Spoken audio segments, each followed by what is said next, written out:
Assalamualaikum warahmatullahi wabarakatuh. Perkenalkan, nama saya Putra Hidayat dengan NIM 1193007 dan teman saya Irsyad Ahmad dengan NIM 1193037. Baiklah, di sini kami akan mempresentasikan hasil mini project dari matkul pengelolaan wilayah pesisir terpadu. Dan di sini kami mengambil studi kasusnya di Provinsi Sumatera Barat.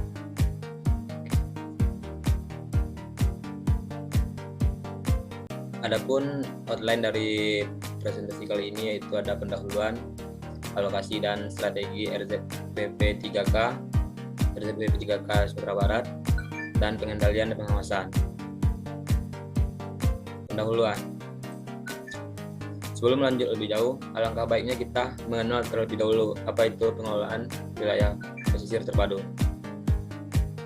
Pengelolaan wilayah pesisir secara terpadu memiliki pengertian bahwa pengelolaan sumber daya alam dan jasa lingkungan pesisir dilakukan melalui penilaian menyeluruh, menentukan tujuan dan sasaran pemanfaatan, dan kemudian merencanakan serta mengelola segenap kegiatan pemanfaatannya. Selanjutnya itu adapun tujuan dari pengelolaan wilayah pesisir terpadu.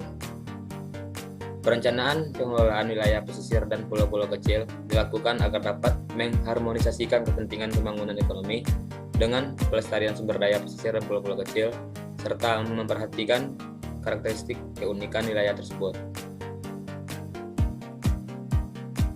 Nah, selanjutnya RZPP 3K. Rencana zonasi wilayah pesisir dan pulau-pulau kecil atau RZPP 3K merupakan sebuah rencana pengelolaan wilayah pesisir dan pulau-pulau kecil. Dalam penerapannya, RZPP 3K mengacu pada rencana tata ruang wilayah atau RTRW. Nah, adapun fungsi dari RZPP 3K yaitu 1. Acuan dalam penyusunan rencana pembangunan jangka menengah daerah. 2. Acuan dalam penyusunan RPWP 3K dan RAPWP 3K. 3. Instrumen penataan ruang di perairan pesisir. 4. Dasar alokasi ruang di wilayah perairan pesisir dan pulau-pulau kecil. 5.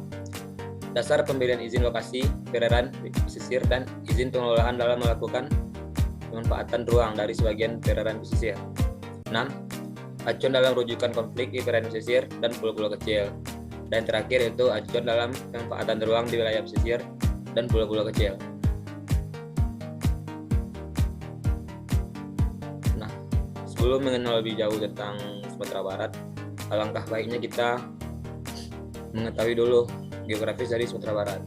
Nah, secara geografis, Provinsi Sumatera Barat terletak pada garis 0054 derajat lintang utara sampai dengan 30,30 derajat lintang selatan serta 980,36 derajat sampai dengan 1010,53 derajat bujur timur, dengan total luas wilayah sekitar 42.267,30 km² atau 4.229,730 hektar, termasuk lebih kurang 391 pulau besar dan kecil sekitarnya.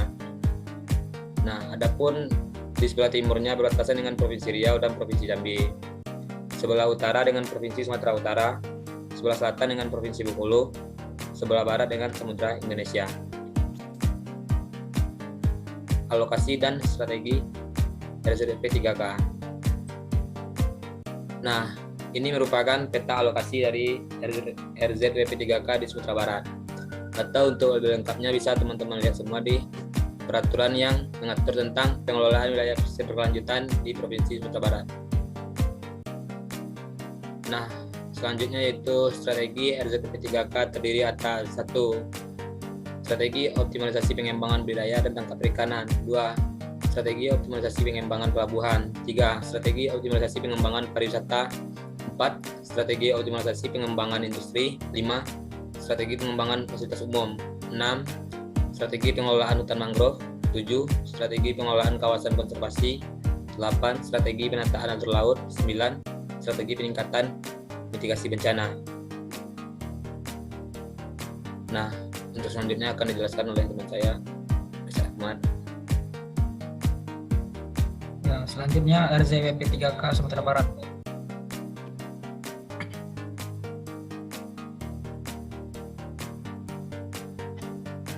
Adapun pengaturan RZPP 3K berdasarkan yang pertama keberlanjutan, kedua konsistensi, ketiga, keterpaduan, keempat, kepastian hukum, kelima, kemitraan, keenam, pemerataan, ketujuh, peran serta masyarakat, 8, keterbukaan, 9, desentralisasi, 10, akuntabilitas, dan terakhir, keadilan.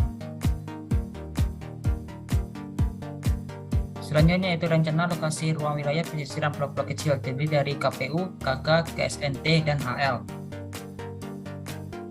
Adapun pengertian dari KPU sendiri adalah kawasan pemanfaatan umum, adalah bagian dari wilayah pesisir yang ditetapkan peruntukannya bagi berbagai sektor kegiatan yang setara dengan kawasan budidaya dalam Undang-Undang Nomor 26 Tahun 2007 tentang penataan ruang, yang bertujuan untuk mengalokasikan ruang laut yang dipergunakan bagi kepentingan ekonomi, sosial, dan budaya. Adapun alokasi zonasinya terdiri dari kawasan sentra kelautan dan perikanan terpadu di Kabupaten Kepulauan Mentawai, kawasan ekonomi khusus pariwisata Mandeh Kabupaten Pesisir Selatan, kawasan ekonomi khusus Mentawai Bay Resort di Kabupaten Kepulauan Mentawai, dan lain-lain. Selanjutnya yaitu KK atau kawasan konservasi di wilayah pesisir dan pulau-pulau kecil. Adalah kawasan pesisir dan pulau-pulau kecil dengan ciri khas tertentu sebagai satu kesatuan ekosistem yang dilindungi, dilestarikan, dan atau dimanfaatkan secara berkelanjutan untuk mewujudkan pengelolaan wilayah pesisir dan pulau-pulau kecil secara berkelanjutan yang setara dengan kawasan lindung dalam Undang-Undang Nomor 26 Tahun 2007 tentang penataan ruang. Adapun KK meliputi pertama yaitu KKP 3K yang meliputi zona inti, zona pemanfaatan terbatas, dan zona lainnya sesuai dengan peruntukan kawasan. Adapun arahannya yang terdiri dari Pulau Pesumpahan, Pulau Sikuai, Pulau Sirandah, Gosong Penyu, dan lain-lain.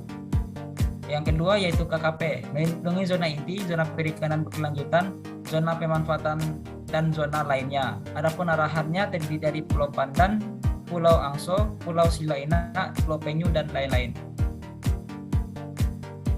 Selanjutnya yaitu KSNT atau kawasan strategis nasional tertentu, adalah kawasan yang terkait dengan kedaulatan negara dengan nilai lingkungan hidup dan atau situs warisan dunia yang pengembangannya diprioritaskan bagi kepentingan nasional.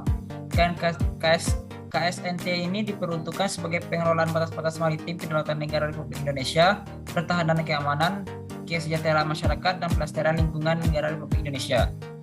Adapun KSNT sendiri meliputi yang pertama KSNT PPKT yang meliputi Pulau Pagi Utara di Kecamatan Sikakap dan Kecamatan Pagi Utara, Pulau Sibaru-Baru di Kecamatan Pagi Selatan, dan Pulau Sinyau-Nyau atau Niau di Kecamatan Seberang Daya.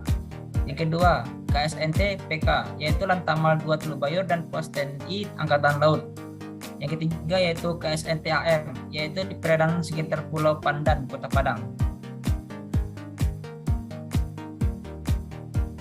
Yang terakhir yaitu AL atau alur laut yang merupakan perairan yang dimanfaatkan antara lain untuk alur pelayaran, pipa atau kabel bawah laut, serta migrasi biota laut. Yang zonasinya terdiri dari pertama yaitu perairan Kota Padang, kedua perairan Kabupaten Pasaman Barat, ketiga perairan Kabupaten Pesisir Selatan, yang keempat perairan Kabupaten Padang Pariaman, kelima perairan Kota Pariaman, serta yang terakhir perairan Kabupaten Kepulauan Mentawai.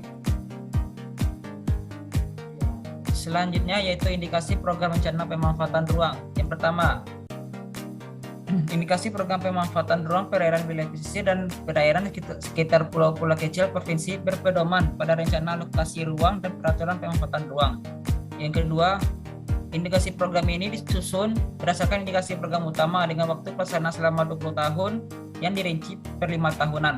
Yang terakhir yaitu pendanaan indikasi program bersumber dari APBN atau Anggaran Pendapatan dan Belanja Negara serta APBD atau Anggaran Pendapatan dan Belanja Daerah, investasi swasta, serta kerjasama pendanaan. Yang terakhir yaitu pengendalian dan pengawasan.